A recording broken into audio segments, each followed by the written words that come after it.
how do we make sense of American desire to disengage, at least in, and where President Trump and the Republicans fit into that? If you take the 4 years of Donald Trump and you take the 3 years of Joe Biden, and you ask yourself just a number of basic questions. Did NATO rearm more efficiently under Trump or under Biden? Did Putin go in under Trump or Biden? Did China talk about taking Taiwan more under Biden or Trump?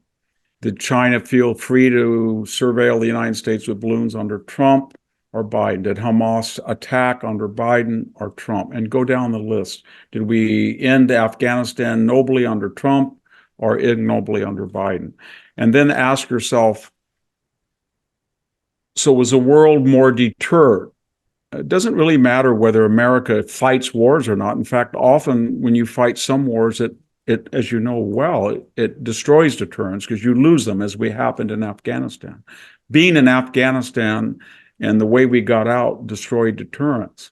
So the question is, if you look at what Donald Trump did, was he an isolationist? Did he say, okay, Japan, South Korea, Taiwan, Mr. Kim Jong-un is Australia, he's your problem. He's not our problem. No, he didn't. Did he say to the Middle East, ISIS came out, I don't know, maybe we caused it, I don't care, but I'm not getting involved. No, he said, I'll bomb this, and he did. And he took off almost everything off the target restriction list that had existed under Obama. Obama said they were JVs, no problem. He got them. And then for 10 years, we've been told that Qasem Soleimani was the catalyst for Iranian terror, but he was untouchable. He was untouchable for two reasons. The Europeans said he was sacrosanct, and he never knew where he was. Trump killed him, and he just killed him. And I could go on. And they said you cannot attack the Wagner Group because the Wagner Group is an extension. It's sort of Putin's Praetorian Guard. And they told Trump, these people are provoking us in Syria. And he said, kill them. We killed 200 Russians. No one talks about that, and wiped them out in Syria. So he was Jacksonian. And I don't know how one would characterize that, but his attitude was not necessarily preemptive. He just said, these are the problems that face the Western world.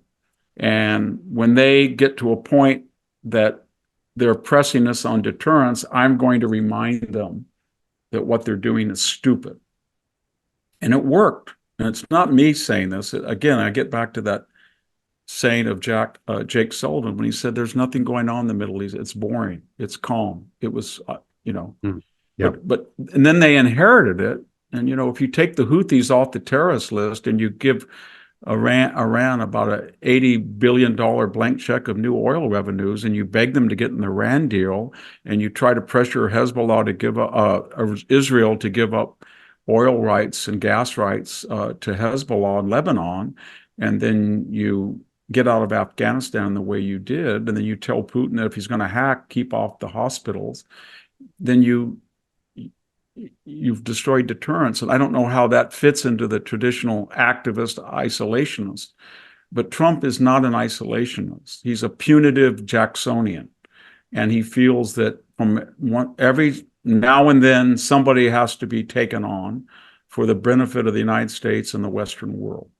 And he gets angry when people criticize him. Yes, he gets angry when he's very angry at the alliance of NATO because he feels that there's 450 million people in Europe.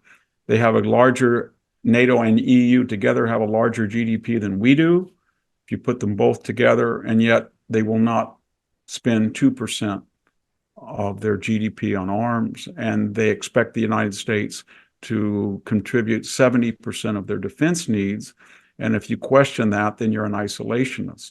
So what that does to him is then he gets into his Trump annex. I told him, I hope Russia does that. But if you just cut out the rhetoric and you look what he actually did, Putin did not threaten Europe during his tenure, and they did spend a lot more in defense, and that came in very handy very handy when Ukraine came up, because some of the Europeans were able to help Ukraine with supplies that they wouldn't have otherwise had they not started to ramp up. So I don't think he's an isolationist. He's a Jacksonian nationalist, but I think he's a nationalist that even supersedes his American interest.